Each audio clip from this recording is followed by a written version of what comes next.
श्री कृष्ण भक्त कर्माबाई की। सन 1615 में राजस्थान के नागौर जिले के कालवा गांव में जीवन राम डूडी नाम के एक जाट किसान की खुशी का ठिकाना नहीं रहा जब उनके घर एक कन्या ने जन्म लिया।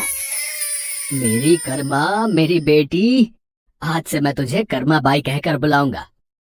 जीवन राम भगवान कृष्ण के परम भक्त थे। उनके घर में भगवान कृष्ण का एक मंदिर था। जीवन राम भगवान कृष्ण को भोग लगाने के बाद ही कुछ खाते थे, ये उनका नियम था। कर्माबाई जब थोड़ी बड़ी हुई तो एक दिन, पिताजी, आप हमेशा भगवान कृष्ण को भोजन खिलाने के बाद ही भोजन करते हो? हाँ बेटी कर्मा, जब भगवान कृष्ण भोजन ग्रहण कर लेते हैं उसके पश्चात ही मैं भोजन करता हूँ। पिता से ये सब देखते सीखते कर्माबाई का बचपन बीत रहा था। कुछ वर्षों बाद एक दिन, बेटी कर्मा, मैं कुछ दिनों के लिए तीर्थ यात्रा पर जा रहा हूँ। जी पिताजी, बताइए क्या आज्ञा है? बेटी कर्मा, मेरे पीछे से भगवान कृष्ण की विधि से पूजा करके उन्हें भोग लगाकर भोजन ग्रहण करना। मैं तुम्हें उनकी पूजा विधि बता देता हूँ और घर का भी ध्यान रखना, ठीक है? ठीक है पिताजी, मैं भगवान कृष्ण को भोग लगाकर ही भोजन किया करूंगी। आप निश्चिंत होकर जाइए। जीवन राम कर्माबाई को भगवान कृष्ण की पूजा और घर की देखभाल का कार्य सौंपकर तीर्थ यात्रा पर चले गए। अगले दिन, भगवान कृष्ण को भोग लगाना है, जल्दी से खिचड़ी बना लेती हूँ। हाँ, ये रहा देसी घी और गुड़। लो, तैयार हो गई आपकी खिचड़ी की थाली। मैं ये रख रही हूँ, आपको जब भी भूख लगे आप खा लेना। मैं तब तक घर के काम निपटा लूं। कर्माबाई खिचड़ी की थाली भगवान के आगे रखकर घर के दूसरे कामों में लग जाती है। वो एक दो बार आकर देखती है। उसे लगा कि शायद भगवान को भूख ना हो। थोड़ी देर बाद, पता नहीं भगवान खिचड़ी क्यों नहीं खा रहे हैं। थोड़ा गुड़ और घी ज्यादा कर देती हूँ। ये लो भगवान, अब मैंने इसमें घी और गुड़ ज्यादा कर दिया है, अब तो खा लो। पिताजी आपके भोग की जिम्मेदारी मुझे सौंपकर तीर्थ यात्रा पर गए हैं। अब वो कुछ दिन बाद आएंगे, तब तक आप मेरे हाथ का बना भोजन खा लीजिए। मुझे ज्यादा व्यंजन बनाने नहीं आते। ये खिचड़ी आपके लिए बनाई है, इसे खा लो भगवान। मैं आपसे विनती करती हूँ, ये खिचड़ी खा लो, वरना जब तक आप भोजन नहीं करोगे मैं भी तब तक भूखी रहूंगी। देख लो फिर। कर्माबाई भगवान कृष्ण से नाराज होकर भूखी प्यासी उनके सामने ही बैठी रही। दोपहर से शाम बीत गई। कर्माबाई भगवान के समक्ष भूखी बैठी रही। भगवान कृष्ण ने जब देखा कि कर्माबाई जिद पर अड़ी है, मूर्ति में से आवाज आई, कर्माबाई, कर्माबाई, तुमने पर्दा तो किया ही नहीं। पर्दा करो, तभी मैं भोजन करूँगा। अरे हाँ प्रभु, रुकिए, मैं अभी अपनी चुनरी का पर्दा करती हूँ, आप आराम से खिचड़ी खाओ। आप मुझे पहले बता देते, इतनी सी बात के लिए पूरा दिन खुद भी भूखे रहे और मुझे भी भूखा रखा। थोड़ी देर में देखते ही देखते पूरी थाली खाली हो गई। भगवान कृष्ण के भोग लेने के बाद ही कर्माबाई ने भोजन किया। अब तो नित्य नियम से कर्माबाई सबसे पहले उठकर भगवान के लिए भोग बनाती और पर्दा करके भगवान के समक्ष बैठ जाती। थोड़ी देर बाद पूरी थाली खाली हो जाती थी। मुझे लगता है प्रभु को सुबह जल्दी भूख लगाती है। कल से सबसे पहले भोग ही बनाऊंगी, उसके बाद स्नान वगैरह और घर के काम बाद में ही किया करूंगी। हाँ, ये ठीक रहेगा। अब तो कर्मा की बनाई खिचड़ी भगवान कृष्ण बड़े चाव से खाते थे और पूरी थाली खाली हो जाती थी। एक दिन कर्मा के पिता तीर्थ यात्रा से वापस आते हैं। कर्मा बिटिया, कैसी है तू? पिताजी, मैं अच्छी हूँ, और आपके पीछे पहले दिन तो भगवान ने भोग ग्रहण करने में बहुत नखरे किए, फिर शाम को जाकर खिचड़ी खाई, और अब तो भगवान कृष्ण सुबह सुबह ही मेरी बनाई खिचड़ी खा लेते हैं। मैं सबसे पहले उन्हें भोग लगाती हूँ, जब वो खा लेते हैं उसके पश्चात ही दूसरे काम करती हूँ। हे कृष्ण मुरारी, आपकी लीला कौन जाने प्रभु। मैं तीर्थ यात्रा में आपको ढूंढ रहा था, आप तो मेरे घर में ही विराजमान हो। धन्य हो प्रभु, आपकी जय हो। बेटी कर्मा, तुम जैसी पुत्री को पाकर मैं धन्य हो गया। अब से तुम ही भगवान कृष्ण को भोग लगाना। वो तुम्हारा लगाया भोग बड़े चाव से खाते हैं। अब से तुम ही अपने हाथों से भगवान कृष्ण की सेवा करोगी बेटी। ये सब सुनकर कर्माबाई बहुत खुश होती है। अब तो कर्माबाई नियम पूर्वक जल्दी उठकर भगवान को भोग लगाती और बाद में सारे काम करती। कुछ वर्षों बाद कर्माबाई के पिता स्वर्गलोक को प्राप्त हो गए। अब कर्माबाई घर में अकेले रहती तो उनका मन नहीं लगता था, इसलिए वो भगवान कृष्ण की मूर्ति को लेकर तीर्थ यात्रा पर निकल गई और भारत में अलग अलग तीर्थों के दर्शन करने के पश्चात वो उड़ीसा के जगन्नाथपुरी मंदिर पहुंची। बस अब यही जगन्नाथपुरी में एक कुटिया में रहकर भगवान कृष्ण की भक्ति और सेवा करूंगी। कर्माबाई अपने नियम से सुबह सुबह भगवान कृष्ण को खिचड़ी का भोग लगाती और कुछ ही देर में थाली साफ हो जाती। भगवान बड़े चाव से सारी खिचड़ी खाते। उसके पश्चात कर्माबाई अपने नित्य स्नान ध्यान कार्यों को करती। एक सुबह, माँ, कुछ खाने को मिलेगा? बहुत जोरों की भूख लगी है। हाँ हाँ, आजा बेटा, यहाँ बैठ। मैंने अभी अभी श्री कृष्ण को खिचड़ी का भोग लगाया है। ले खिचड़ी खा बेटा। पसंद आई खिचड़ी तुझे? और दूध? बस माँ, पूरा पेट भर गया, आनंद आ गया तुम्हारे हाथ की खिचड़ी खाकर। माँ, क्या मैं ये स्वादिष्ट खिचड़ी कल भी खाने आ सकता हूँ?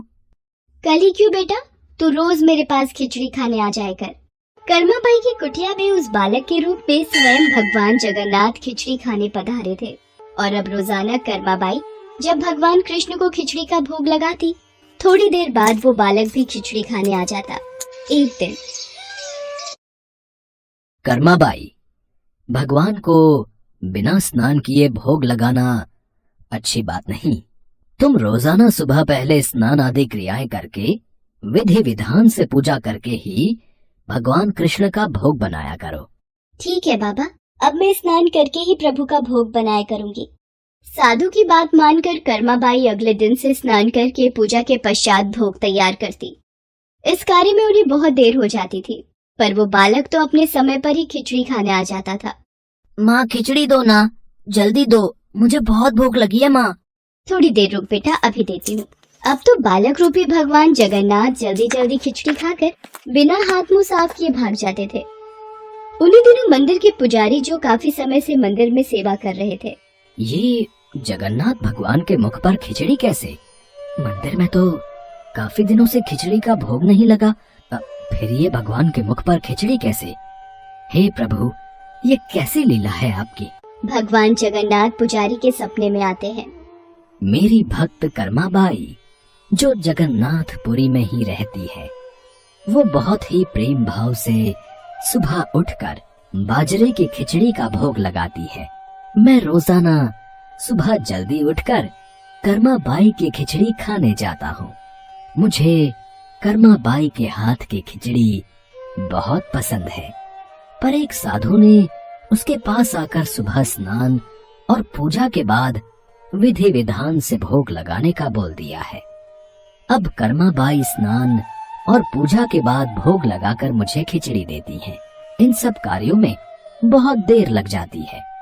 मुझे बहुत तेज भूख लगती है। भक्तगण मेरा इंतजार कर रहे होते हैं, इसलिए जल्दी जल्दी खिचड़ी खाकर मैं बिना मुंह हाथ धोए वापस लौट आता हूँ। भगवान जगन्नाथ की अद्भुत बातों को स्वप्न में सुनकर पुरोहित जी हर जगह उस साधु की खोज करवाते हैं और उसे बुलाकर सारी बात बताते हैं। साधु घबरा जाता है और कर्माबाई के पास जाता है। कर्माबाई, तुम श्री कृष्ण भगवान की परम प्रिय भक्त हो। तुम्हारे लिए किसी नियम नीति की कोई आवश्यकता नहीं। तुम अपने अनूठे प्रेम से जिस प्रकार सुबह जल्दी उठकर भोजन बनाती थी, वैसे ही बनाकर भगवान का भोग लगाया करो। ठीक है साधु बाबा, अब मैं पहले की तरह ही सुबह जल्दी भोग बनाया करूंगी। अब कर्माबाई फिर से पहले की तरह भगवान कृष्ण को भोग लगाकर उस बालक को बड़े प्रेम पूर्वक खिचड़ी खाने को देती थी। ये क्रम कई वर्षों तक चला और एक दिन कर्माबाई परलोक से धार गई। हे प्रभु, हमसे कोई भूल हो गई क्या? आज आपके नैनों से अश्रुधारा कैसी प्रभु? हे भगवान जगन्नाथ, क्या अपराध हुआ हमसे जो अब दुखी हुए प्रभु?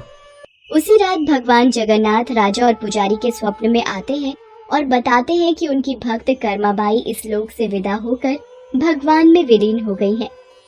अब उन्हें सुबह सवेरे बाजरे की खिचड़ी कौन खिलाएगा, यही उन्हें दुख है। अगले दिन, पुजारी जी, जो स्वप्न आपने देखा वही स्वप्न मुझे दिखाई दिया। भगवान जगन्नाथ की प्रिय भक्त कर्माबाई अब इस लोक से विदा हो गई हैं। मैं चाहता हूँ आज से हर सुबह भगवान जगन्नाथ को कर्माबाई के नाम से बनाई बाजरे की खिचड़ी का भोग लगा करेगा, जिससे भगवान को कर्माबाई की कमी न महसूस हो।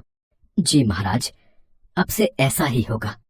उस दिन के बाद से कहते हैं कि भगवान जगन्नाथ को हर सुबह बाजरे की खिचड़ी का भोग लगाया जाता है। कर्माबाई के नाम की बाजरे की खिचड़ी के भोग से आज भी इस प्रथा को निभाया जा रहा है।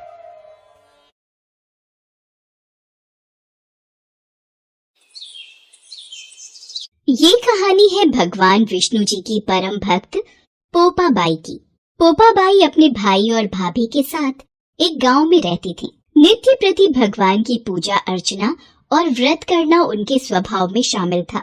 उनके भाई और भाभी कई बार उनसे शादी करने के लिए कह चुके थे। ऐसे ही एक दिन, पोपाबाई, तुम मेरी जिम्मेदारी हो। मैं चाहता हूँ तुम विवाह करके अपनी ससुराल जाओ, तो मेरी भी जिम्मेदारी पूरी हो जाएगी। पर तुम्हें जो भी लड़का देखने आता है तुम साफ इनकार कर देती हो। आखिर ऐसा क्यों है? भैया, मुझे विवाह नहीं करना। आप मुझे विवाह करने के लिए मत कहा कीजिए। मुझे किसी के साथ विवाह नहीं करना। मुझे सब पता है, तुम ये पूजा पाठ में ज्यादा मगन रहने लगी हो, यही कारण है तुम्हारे विवाह ना करने का। भैया, मेरा जीवन भगवान विष्णु को समर्पित है। आप जानते हो मेरे लिए भगवान विष्णु की पूजा अर्चना का बहुत महत्व है। पर पोपाबाई, तुम्हारे भैया भी तो तुम्हारा भला ही चाहते हैं। तुम्हारे लिए इतने अच्छे घर के रिश्ते ढूंढे गए हैं, पर तुम सभी रिश्तों को मना कर देती हो। भैया भाभी, आप दोनों मेरे कारण चिंतित मत होइए। मैं कभी भी विवाह नहीं करूंगी। मैंने सोच लिया है। मैं गांव के बाहर एक झोपड़ी बनाकर अब से मैं उसी में रहूंगी और अपना जीवन व्यतीत कर लूंगी। और आप मुझे रोकना नहीं भैया। मुझे प्रभु विष्णु की भक्ति करके अपार सुख की प्राप्ति होती है। मैं उन्हीं का नाम जपते हुए इस संसार से विदा होना चाहती हूँ। और फिर पोपाबाई ने गांव के बाहर ही झोपड़ी बना ली और उसमें रहने लगी। गांव के लोग पोपाबाई को गांव के बाहर झोपड़ी में रहता देख उनसे कारण पूछने लगे। पोपाबाई, क्या बात है? तुम यहाँ गांव के बाहर झोपड़ी बनाकर क्यों रहने लगी हो? बस एकांत में रहकर भगवान विष्णु की भक्ति करने का मन हुआ, इसलिए झोपड़ी बना ली।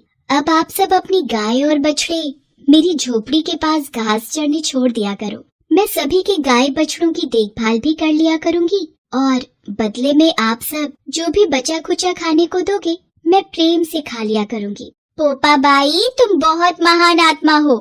तुम सच्ची ईश्वर भक्त हो। और फिर उस दिन के बाद से सभी गांव वाले अपनी गाय और बछड़े पोपाबाई की झोपड़ी के पास घास चरने के लिए छोड़ दिया करते थे। तो पोपा भी उन सभी पशुओं की बहुत देखभाल करती थी और धीरे धीरे दिन बीतने लगे।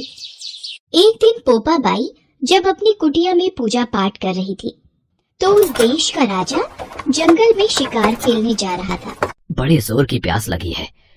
वहाँ सामने कोई झोपड़ी दिखाई पड़ती है, शायद पानी मिल जाए। अंदर कोई है? यहाँ कौन रहता है? अरे, अंदर से तो कोई आवाज नहीं आ रही। द्वार खटखटा कर देखता हूँ। कौन है जो यूं बार बार इतनी तेज दरवाजा बजा रहा है? इतनी मधुर आवाज, लगता है कोई सुंदर कन्या इस झोपड़ी के भीतर है। आपकी आवाज पर मैं मंत्रमुग्ध हो गया हूँ। मैं आपसे विवाह करके अपनी रानी बनाना चाहता हूँ। राजन, मैं किसी पराये पुरुष का मुंह नहीं देखती, इसलिए आप यहाँ से चले जाइए। तेरी इतनी जुर्रत, तू इस देश के राजा को मना कर रही है। अब तो चाहे मुझे इसके लिए जबरन ही तुझे अपने महल उठाकर क्यों न ले जाना पड़े। राजा जबरन पोपाबाई की झोपड़ी में घुस आता है और पोपाबाई को जबरदस्ती अपने घोड़े पर बिठाकर महल की ओर चल पड़ता है। महल में पहुंचकर पोपाबाई गुस्से में आ जाती है और राजा को भरे दरबार में श्राप देती है। हे राजा, तू जबरन मुझे अपने महल ले तो आया है, पर तू मुझे कभी नहीं पा सकेगा।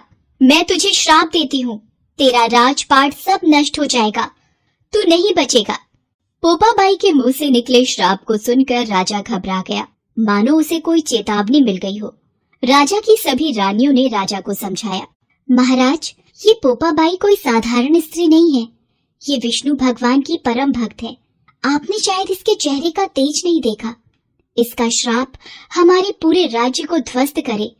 इससे पहले कि देर हो जाए, पोपाबाई को वापस उसकी झोपड़ी में छोड़ आइए। हाँ महाराज, बड़ी रानी ठीक कह रही हैं। एक सच्ची निष्ठावान स्त्री, भगवान विष्णु की परम भक्त पोपाबाई का श्राप हमारे पूरे राज्य को नष्ट कर देगा। आप उसे सही सलामत छोड़ाओ। रानियों के परामर्श को सुनकर राजा पोपाबाई को वापस झोपड़ी में छोड़ने चल पड़ा।